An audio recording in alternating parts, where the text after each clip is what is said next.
3 different poster हों election के, एक के ऊपर नवाज शरीफ की तस्वीर हो, एक पे इमरान खान की तस्वीर हो, एक पे साइकिल की तस्वीर हो। जनाब आला, जब आप जमहूरी इक़्तिदार की और आइन की बात करते हैं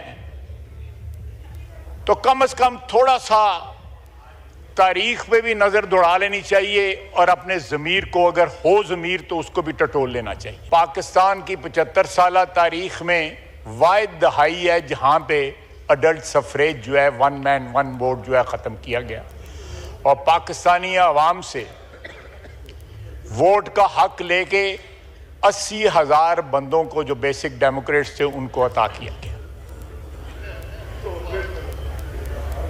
तारीख इसलिए याद करा रहा हूं ताकि जो अल्फाज जो है अभी इस ऐवान के सामने अटर किए गए हैं उनको कुछ तो एहसास हो, कोई शर्म हो, कोई हया हो कि क्या हम कह रहे हैं, क्या हम कह रहे हैं और क्या हमारी तारीख है। जनाब स्पीकर, जिस शख्स के 3 डिफरेंट पोस्टर हों इलेक्शन के, एक के ऊपर नवाज शरीफ की तस्वीर हो, एक पे इमरान खान की तस्वीर हो, एक पे साइकिल की तस्वीर हो। जनाब आला, जब आप जमहूरी इक़्तिदार की और आइन की बात करते हैं तो कम से कम थोड़ा सा तारीख पे भी नजर दौड़ा लेनी चाहिए और अपने ज़मीर को, अगर हो ज़मीर तो उसको भी टटोल लेना चाहिए।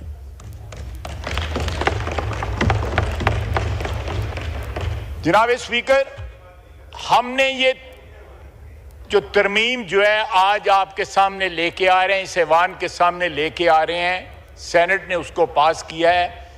उसका वाहिद मकसद है कि इस ऐवान की, इस मुकन्ना की, इस पार्लियामेंट की जो रिस्पेक्ट और डिग्निटी जो है आइन के तहत उसको रिस्टोर किया जाए। जब उस ऐवान में लोग खड़े होकर इस किस्म की तकरीरें करें जिसमें स्वाय गलत बयानी के और कोई बात ना हो और वो अपने ज़मीर को आवाज भी ना दें, अपनी तारीख को भी आवाज ना दें कि उनका माजी क्या रहा है,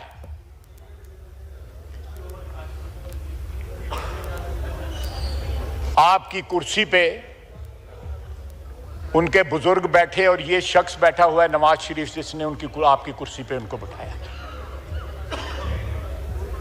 ये बहुत इज्जतदार कुर्सी है, बड़ी मुकद्दस कुर्सी है जिस पे बिठाया गया। वक्त के साथ और पार्टियों बदलने के साथ जो है इंसानों के ज़मीर नहीं बदलने चाहिए। इंसानों की जो एक हिस्स होती है एक्विटी की और जस्टिस की, वो नहीं बदलनी चाहिए। ठीक है, सियासी पार्टियां लोग बदलते हैं। यहां पे जो 4 MNA आए हैं उन्होंने आजाद इलेक्शन लड़ा हुआ है, उसने PTI के टिकट पे इलेक्शन नहीं लड़ा हुआ। यह गलत बयानी है। अगर सब्र करें जनाब स्पीकर, आपको भी याद होगा, प्रेस गैलरीज को भी याद होगा, जब सूरी साहब ने आपकी जो कुर्सी पे बैठ के जिस तरह आइन को पामाल किया था और 54 बिल जो है आधे घंटे में मंजूर किए गए थे। हम लोगों को, हम सियासतदानों को, अगर हम इज्जत चाहते हैं, तकरीम चाहते हैं, एहतराम चाहते हैं, तो अपने एटीट्यूड पे भी थोड़ा सा नजर डालना चाहिए। हम कल जिस चीज को जस्टिफाई करार देते थे आज उसको अनजस्टिफाइड कह रहे हैं। कोई कंसिस्टेंस होनी चाहिए हमारे पॉलिटिकल बिहेवियर के अंदर, अदरवाइज हम जो रिस्पेक्ट सीख कर रहे हैं, जो डिग्निटी सीख कर रहे हैं, वो हमें नहीं मिलेगी। और ये तरमीम जो है उसी की तरफ एक कदम है। जिस जुडिशरी की तारीख जो है नजरिया ज़रूरत से स्टार्ट हुई और मार्शल लॉ को वैलिडेट करने पे जो है वो स्टार्ट हुई। जनाबे वाला, यहां पे सियासतदानों ने बड़ी कुर्बानियां दी हैं। जिस तरह बिलावल साहब कह रहे थे, सियासतदान जो है फांसी चढ़ाए गए, अदलिया ने जो है उनका खून किया।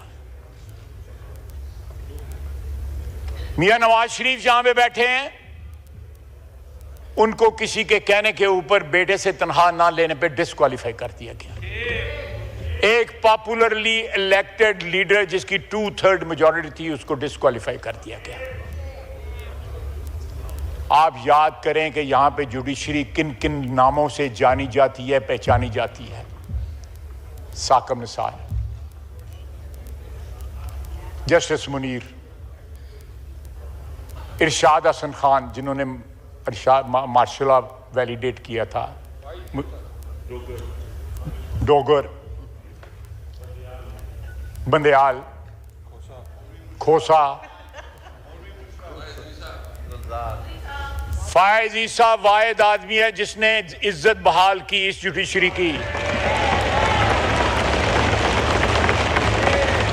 एक तारीख है स्पाइनलेस चीफ जस्टिस की। एक तारीख है जो बगैर रीढ़ की हड्डी के थे, जिनके बाद फायजी साहब वो इज्जत के साथ घर जा रहा है। ये सारा झगड़ा जो है पार्लियामेंट का और अदलिया का पिछले चंद माह से या चंद साल से जो चल रहा है, सिर्फ इसलिए है कि एक ग्रुप की इजारादारी जो है अदलिया पे खत्म ना हो। वो कंटिन्यूटी चाहते हैं। हमारी अदलिया एक सियासी पार्टी बन चुकी है, उनके सियासी अज़ाइम हैं, वो इस अदारे को जो है सबसर्विएंट रखना चाहती है।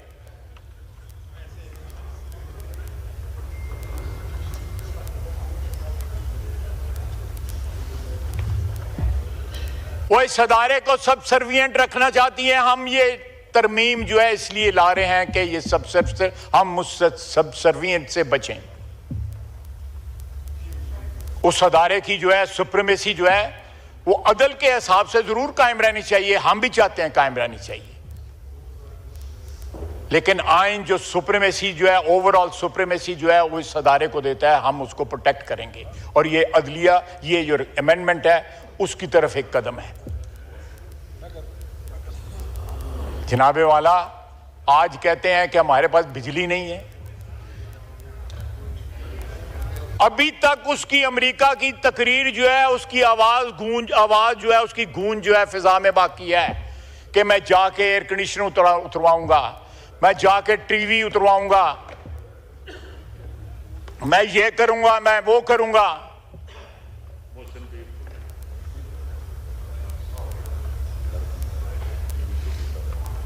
आज कहा जा रहा है फलां को मारा जा रहा है, फलां को मारा जा रहा है। ये बातें करते हुए सिर्फ अपना माजी थोड़ा सा याद रखना चाहिए। अगर इंसान माजी रखे, याद रखे, तो फिर इंसान को शर्म भी आती है, हया भी आती है। जब माजी भूल जाएं, जब आप माजी इरेज कर जाएं, तो फिर आप बगैर शर्म के, आप ना आपको शर्म आती है ना फिर आपको हया आती है। हम यहां पे इस ऐवान को एम्पावर कर रहे हैं इस अमेंडमेंट के जरिए।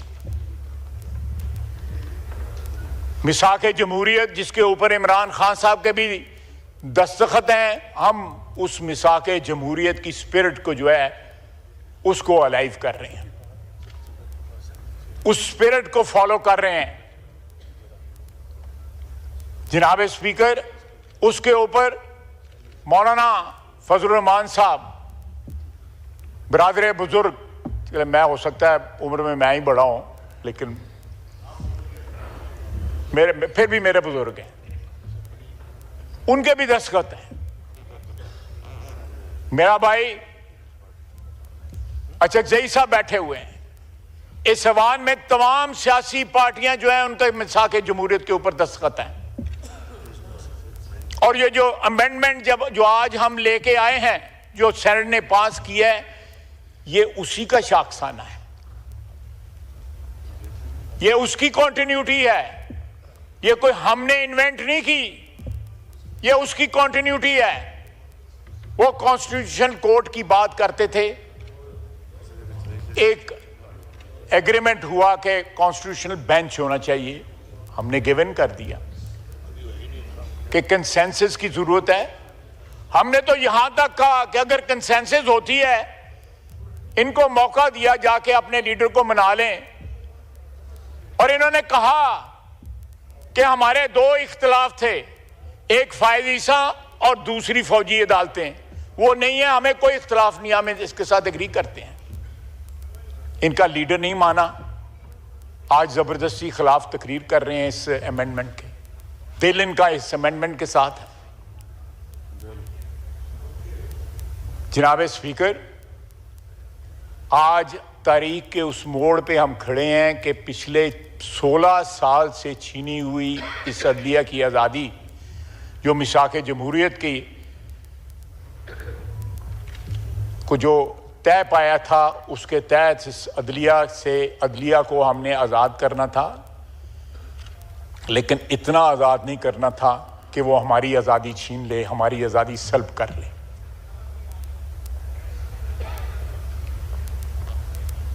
अदलिया 26 लाख केस लेके बैठी हुई है, 140वां नंबर है उसका दुनिया में अदल डिस्पेंस करने की, जो एक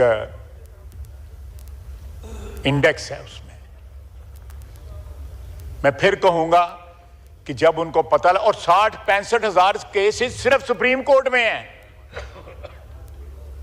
अगर हम वहां पे डिवीजन ऑफ वर्क कर रहे हैं कि कॉन्स्टिट्यूशनल केसेस जो है कहीं और चले जाएं, दूसरे केसेस का लोगों को इंसाफ मिले। जनाबे वाला, ये हाउस है जिसके अंदर 2 या 2.25 लाख रुपया लोग तनख्वाह लेते हैं, कोई पेंशन नहीं है, कोई गाड़ी नहीं है, कोई बिजली का बिल नहीं है, कोई गैस का बिल नहीं है। वो 16 लाख रुपया तनख्वाह लेते हैं, मर जाएं तो उसके बाद भी 16 लाख रुपया उनको पेंशन मिलती रहती है, उनके आबाओ अजदाद को। प्लॉट जाके वहां पे सोसाइटियों पे खुद जाके चूज करते हैं। क्या ये प्रिविलेज इस ऐवान में किसी को मिली हुई है? और ना हमें चाहिए। बिल्कुल ठीक करें, हमें नहीं चाहिए। अगर आपको चाहिए तो आपके लिए कुछ कर सकते हैं, और नहीं, मुझे आपसे यही उम्मीद थी।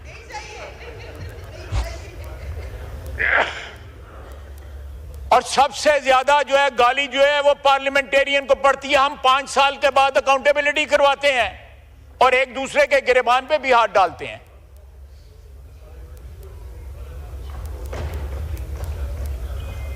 और फिर कहा जाता है डिस्क्वालीफाई सियासतदान होते हैं। जान जो है वो सियासतदानों की जाती है, कैद सियासतदान भुगतते हैं।